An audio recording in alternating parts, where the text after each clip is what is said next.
Hi everyone, welcome back to the channel and welcome to this new vocab class. This is our part 9th और इससे पहले हम लोग total 8 parts कर चुके हैं और हर एक पार्ट के अंदर हम लोग करते हैं टोटल 5 वर्ड्स, लेकिन कहने को 5 शब्द है, लेकिन उन 5 शब्द के साथ हम लोग बहुत सारे शब्द को सीखते हैं।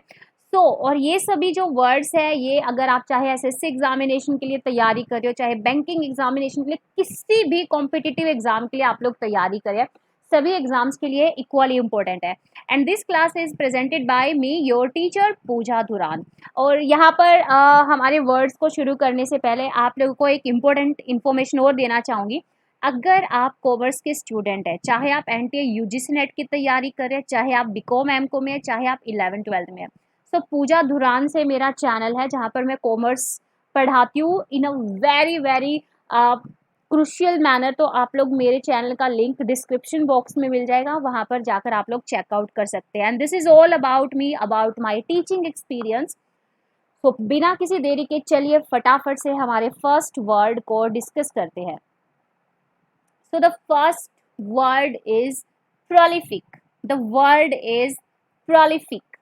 तो आप लोगों को यहाँ पर प्रोलिफिक का बताना है मीनिंग, ठीक है। नीचे 4 आप लोगों को ऑप्शन दिए गए हैं और चारों ऑप्शन में से राइट सिनोनिम्स को और you can say right meaning को चूज करना है।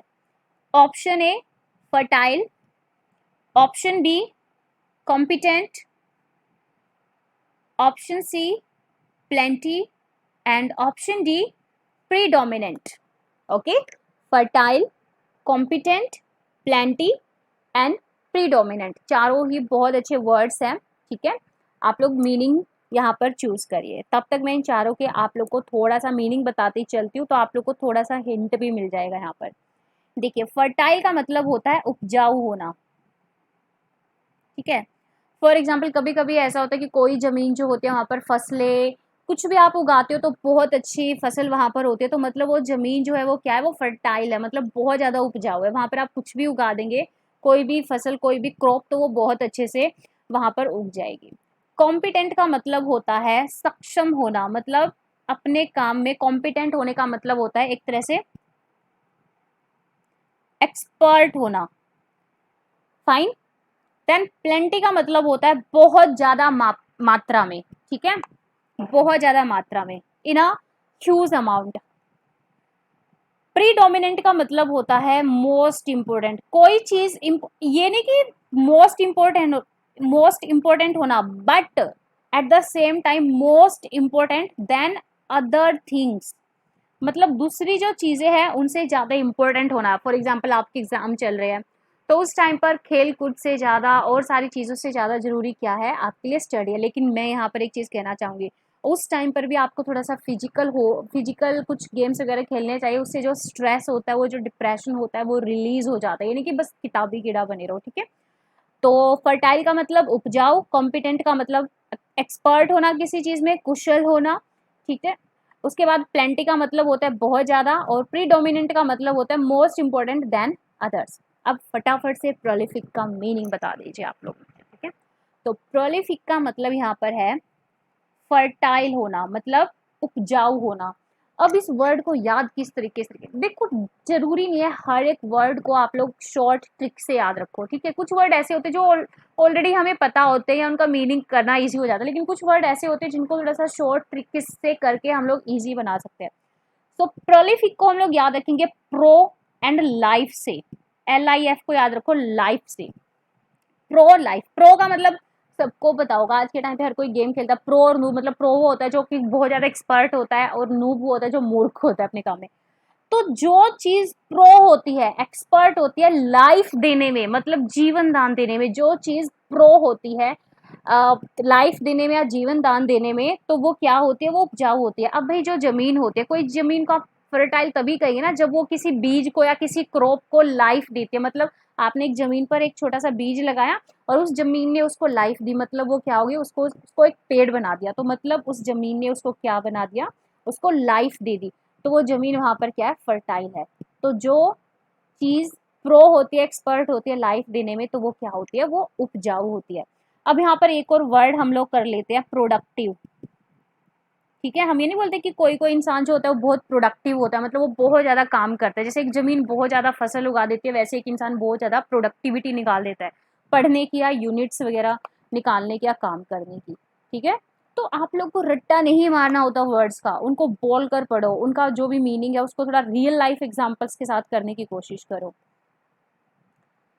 Second word is a bridge. The second word is a bridge, ठीक है। अ ब्रिज का मीनिंग आप लोगों को बताना है। ये जो बीच में थोड़ा सा मैं टाइम लेती हूँ ना, आप लोगों को चारों वर्ड्स के मीनिंग बताती हूँ, ये इसीलिए मैं थोड़ा टाइम लेती हूँ ताकि आप लोगों को एक टाइम मिल जाए इन चारों में से एक राइट आंसर को चूज करने का, ठीक है। अब वो 20-30 सेकंड में चुप बैठ जाऊं, ठीक है, तो उसमें थोड़ा सा ये हो जाएगा, टाइम ही वेस्ट होगा। तो अब ब्रिज का मतलब बताइए। Option A abort, option B span, option C cross and option D shorten, ठीक है। Shorten, shorten is a verb. देखिए, अबॉर्ट का मतलब होता है किसी चीज को अधूरा छोड़ना, और यू कैन से इनकम्प्लीट बोलते हैं ना हम लोग, ठीक है। उसके बाद स्पैन का मतलब होता है दायरा, दायरा बोल लो या अवधि बोल लो, या फिर इंग्लिश में बोले तो ड्यूरेशन बोल लो, ठीक है। स्पैन का मतलब होता है किसी चीज का दायरा। उसके बाद क्रॉस का मतलब होता है पार करना, ठीक है। फॉर एग्जाम्पल हम लोग बोलते हैं रोड को क्रॉस करना आना चाहिए अच्छे से। शॉर्टन का मतलब होता है to make something, to make something shorter, ठीक है। टू मेक समथिंग शॉर्टर मतलब किसी चीज को छोटा करना, तो ये हो गया शॉर्टर। तो अब फटाफट से अब ब्रिज का मीनिंग बताइए। देखिए, अब ब्रिज का मतलब यहाँ पर होगा शॉर्टन, मतलब टू मेक समथिंग शॉर्टर, किसी चीज को छोटा करना। अब यहाँ पर भी एक बहुत मस्त ट्रिक आप लोगों को बता दें। देखिए, ब्रिज का मतलब क्या होता है? ब्रिज का मतलब क्या होता है? चीजों को जोड़ना, दो हिस्सों को जोड़ना। तो दो चीजों को जब आप ब्रिज से जोड़ देते हो तो वो एक बन जाती है, और वो क्या हो जाती है? वो पूरी बड़ी हो जाती है, मतलब आप उसको बड़ा बना रहे हो। लेकिन जैसे ही आपने आगे लगा दिया, अ ब्रिज, मतलब आप ब्रिज को क्या कर रहे हो? आप ब्रिज को छोटा कर रहे हो, उसको छोटे छोटे हिस्सों में आप उसको तोड़ रहे हो। तो ब्रिज को याद रखो, बड़ा करना, और जैसे ही ब्रिज के आगे ए आ जाता है मतलब ब्रिज को आप छोटा कर रहे हो, उसको छोटे छोटे हिस्सों में तोड़ रहे हो, ठीक है। तो अब ब्रिज को याद रखना यहाँ पर शॉर्टन से। हम लोग पढ़ते नहीं है क्या गाइस? किसी चीज के आगे आ जाता है, या डिश आ जाता है, या इन आ जाता है, या अन आ जाता है, जैसे अनइम्पोर्टेंट होता है, ठीक है, इन कंप्लीट हो गया, डिस्कम्फर्ट हो गया, और ए आने से, ये सारी चीजें आने से उसका क्या हो जाता है? अपोजिट मीनिंग हो जाता है। तो ब्रिज को याद रखो, बड़ा करना, और अब ब्रिज का मतलब हो जाता है किसी चीज को छोटा करना। फाइन। बाकी स्पैन दायरा होता है, बहुत अच्छा वर्ड है ये। अबॉर्ट, अबॉर्ट का हम लोगों ने देखा है कि बहुत सारे आज के टाइम पे भी कुछ लोग ऐसे जो कि इतनी घटिया सोच रखते हैं, भाई लड़की का पता करवा के, एक कन्या का पता करवा के अबॉर्शन कराते हैं। वो जो अबॉर्शन वर्ड है वो अबॉर्ट से ही बना है, ठीक है। नेक्स्ट वर्ड, ये तो सबको पता होगा, ठीक है, वल्गर। वल्गर, लेकिन इसके अंदर कुछ बहुत अच्छे वर्ड्स हैं जो कि हम क्लास में सीखेंगे। देखिए, वल्गर का मीनिंग बताइए आप लोग। अभी मैं नहीं बताऊंगी, हो सकता है आप में से कुछ स्टूडेंट को ना पता हो, तो we will take some time. Option A unkind, option B thoughtless, option B coarse, it's not course, it's not course, it's coarse. आप इसको सिंपली बोलेंगे कॉस, यहाँ पर आर की जो साउंड है वो टोटली साइलेंट हो जाएगी। इलिटरेट, इलिटरेट का मतलब सबको पता है, अशिक्षित होना, मतलब अनपढ़ होना, ठीक है। अनकाइंड का मतलब होता है भाई, एक तरह से क्रूअल बोल सकते हैं इसको हम लोग, ठीक है। क्रूअल बोलते हैं ना, मतलब जो कई बार कुछ राजा होते थे पहले के टाइम, जो बहुत क्रूअल होते थे, मतलब बहुत रूड, रूड होना, ठीक है, रूड बोल सकते हैं हम इसको। थॉटलेस का मतलब होता है विचारहीन होना, मतलब एक ऐसा पर्सन जो बिना कुछ सोचे समझे, थॉटलेस, किसी चीज के बारे में कोई विचार ना करना, ऐसे ही बस कोई भी स्टेप लेना, तो इसका मतलब होता है विचारहीन होना। फाइन।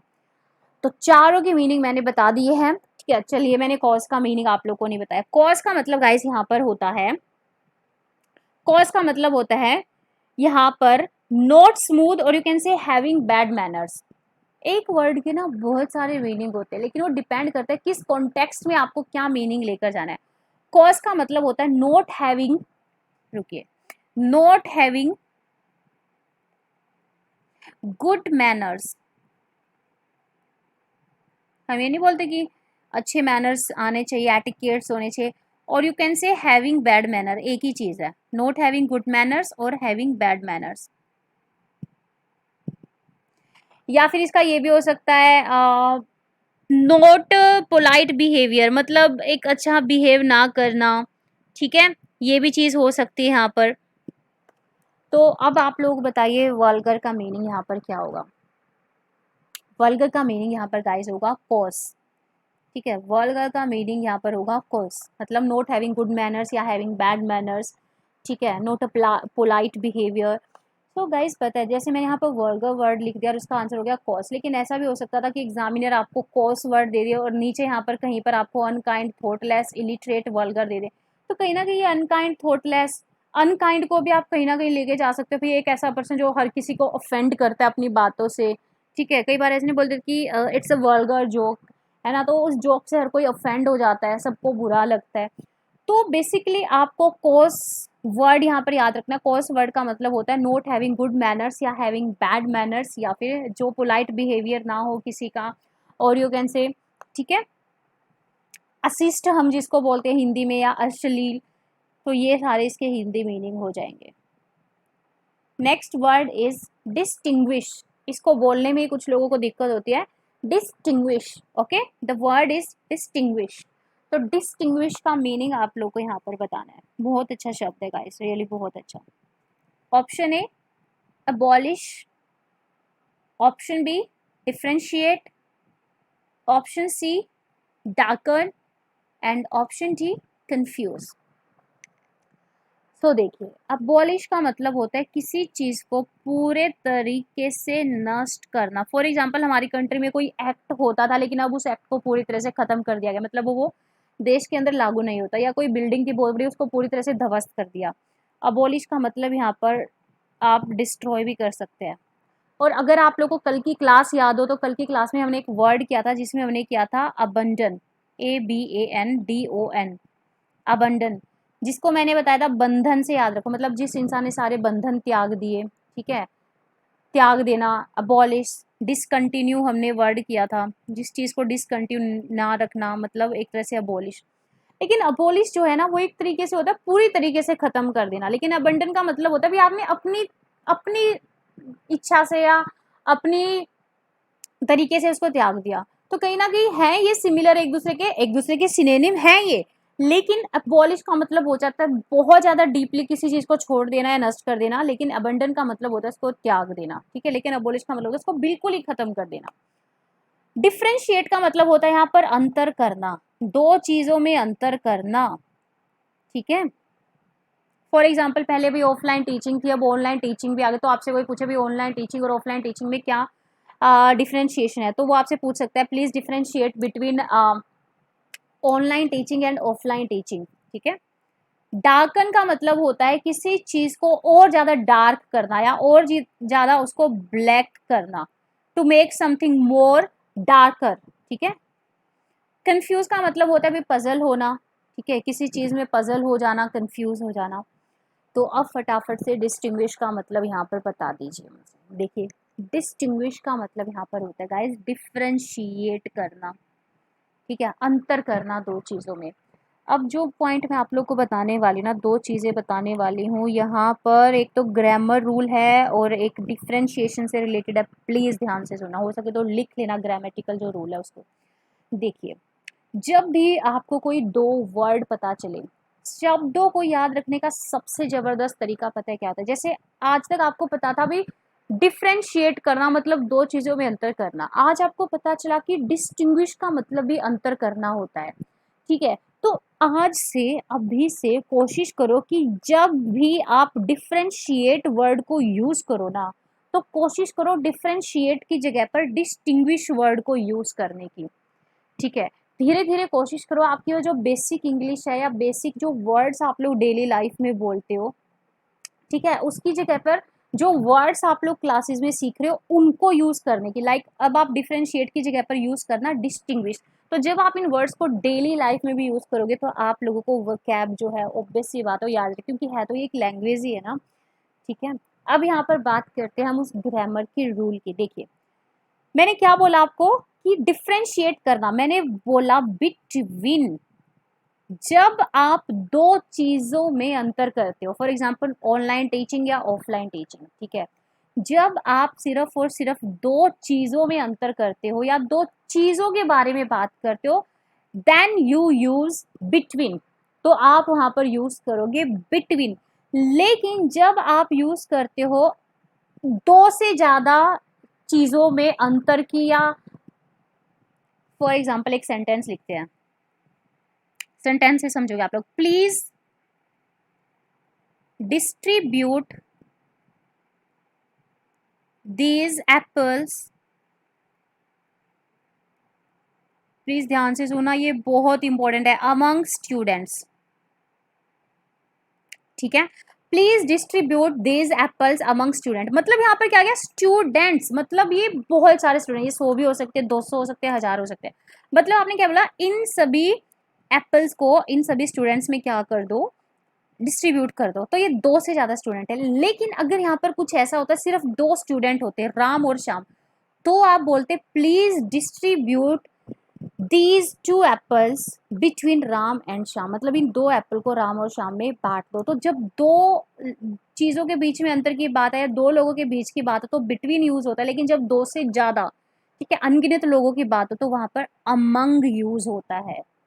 प्लीज इसको याद रखना, ये बहुत इंपॉर्टेंट पॉइंट है यहाँ पर। और जो मैंने बोला ना कि डिफरेंशिएट की जगह पर डिस्टिंग्विश वर्ड यूज करो, तो ऐसे ही तरीके से यू कोशिश करो उन सभी पुराने वर्ड्स को नए वर्ड से जोड़ने की। ठीक है, जैसे आप लोग बोल रहे हैं आई एम सो हैप्पी, तो आप लोग बोल सकते हो आई एम ग्लैड। ठीक है, वेरी बिग को आप बोल सकते हो ह्यूज, HUGE। तो ऐसे ही आप लोग वर्कैब सीखेंगे। ठीक है, and the last word of today's class is accuse. इसके अंदर जो शब्द है ना बहुत ही ज़्यादा ज़बरदस्त है, इन सभी को याद रखना। एक्यूज वर्ड का मीनिंग आप लोगों को बताना है, इन चारों में से इसका बिल्कुल क्लोज मीनिंग बताना है। Option A absolve, option B impeach, option C vindicate and option D exonerate. Okay, exonerate. तो देखिए एक्यूज का मीनिंग बताइए, अब्सॉल्व, इम्पीच, विंडिकेट या एग्जोनरेट। अब्सॉल्व का मतलब होता है यहाँ पर किसी को निरपराध ठहराना, मतलब उसको निर्दोषी ठहराना। मतलब भाई उस पर कोई दोष लगा हुआ था, ठीक है, किसी की हत्या का, तो लेकिन उसने वो हत्या नहीं की थी, उसने वो मर्डर नहीं किया, तब उसको निर्दोष साबित कर दिया गया। बहुत टाइम लगा लेकिन वो निर्दोषी साबित हुआ, अब सोल्व। ठीक है, मतलब उसको अब सोल्व, मतलब उसकी लाइफ में जो भी दोषी या जो भी उस चीज के लिए उसको दोषी ठहराया गया था, अब उसको सोल्व कर दिया गया है, अब उसको सोल्व कर दिया गया, मतलब उसको निर्दोष ठहरा दिया गया है। इम्पीच, इम्पीच का मतलब अभी नहीं बताऊंगी आप लोगों के। ठीक है, विंडिकेट का मतलब भी होता है निर्दोष साबित करना, और एक्सोनरेट का मतलब भी गाइस यहाँ पर होता है निर्दोष साबित करना। ठीक है, तो अब कहीं ना कहीं आपने देखा absolve, vindicate, exonerate, these are the synonyms of each other. मतलब अब्सोल्व का मतलब भी निर्दोष साबित करना, विंडिकेट का मतलब भी, और एक्सोनरेट का मतलब भी। इम्पीच का मतलब होता है किसी को दोषी ठहराना, किसी को दोषी ठहराना। तो इस तरीके से गाइस यहाँ पर एक्यूज का मतलब क्या हो जाएगा, एक्यूज का मतलब यहाँ पर गाइस हो जाएगा इम्पीच। ठीक है, इम्पीच, बिकॉज और सभी का मतलब है निर्दोषी ठहराना, लेकिन एक्यूज का मतलब होता है, सॉरी, और सभी वर्ड्स का मतलब यहाँ पर निर्दोषी ठहराना और एक्यूज का मतलब होता है दोषी ठहराना, और यहाँ पर सिर्फ और सिर्फ इम्पीच वर्ड जो है उसका मतलब है दोषी ठहराना। तो यहाँ पर हमारा आंसर हो जाएगा क्या, यहाँ पर हमारा आंसर हो जाएगा ऑप्शन बी। ठीक है, अब फिर से एक चीज़ आप लोग के लिए रिपीट करती हूँ। For example this is our 9th part, तो 9th पार्ट के अकॉर्डिंग हम डेली 5 वर्ड्स करते हैं, तो टोटल हो गए हमारे 45 वर्ड्स। लेकिन आपको क्या लगता है कि हमने सिर्फ 45 वर्ड किए 45 के, इन 45 के साथ हमने और भी तो जैसे इसी में हमने अब सोल्व कर लिया, विंडिकेट कर लिया, तो एक तरीके से अगर हम देखना तो हमने ऑलमोस्ट 100 वर्ड्स कर लिए होंगे। तो अब राइट स्ट्रेटजी की मैं फिर से बात करना चाहूँगी, ताकि अगर कोई नया स्टूडेंट है तो उसको पता चले। देखिए फॉर एग्जाम्पल हमारी फर्स्ट डे क्लास थी, हमने किए थे 5 वर्ड, उसके बाद सेकंड क्लास में हमने किए 5 वर्ड, तो थर्ड क्लास तक हमारे कितने वर्ड हो गए टोटल 10। तो आपको ऐसा नहीं करना है कि तीसरी क्लास में आने से पहले आप सिर्फ सेकंड क्लास का रिवाइज करो, नहीं, आपको वो 10 के 10 वर्ड वहां पर रिवाइज करने हैं। उसके बाद जैसे आप पहुंच गए फोर्थ क्लास में, तो फोर्थ क्लास तक आपके हो गए टोटल 15 वर्ड, तो आपको पिछले वो 15 वर्ड करने हैं। फिफ्थ क्लास तक आपको पिछले वो 20 वर्ड, मतलब जैसे जैसे ये 5 नए शब्द जुड़ते जाएंगे तो आपको पिछले वर्ड्स को भी पढ़ना है। ये नहीं आप सिर्फ वो कल वाले 5 शब्द पढ़ेंगे, नहीं, वो पिछली जितनी भी क्लासेस हुई है 10 की 10 या 11 वो सारे शब्द आपको पढ़ने हैं। ठीक है, तो ये एक राइट स्ट्रेटजी यहाँ पर होगी। प्लीज़ ऐसा ही करना, तो आप इन शब्द को बहुत अच्छे से और बहुत लंबे टाइम तक याद रख पाएंगे। ओके, तो ऐसी ही क्लासेस की नोटिफिकेशन आप लोग को मिलती रहे तो हमारे चैनल को सब्सक्राइब करना मत भूलना और बेल आइकन को प्रेस कर लेना, तभी आप लोग को नई नई क्लासेस की नोटिफिकेशन मिलेगी। ओके, तो मिलते हैं हमारी नेक्स्ट क्लास के अंदर। Till then happy learning to all of you, bye bye, take care.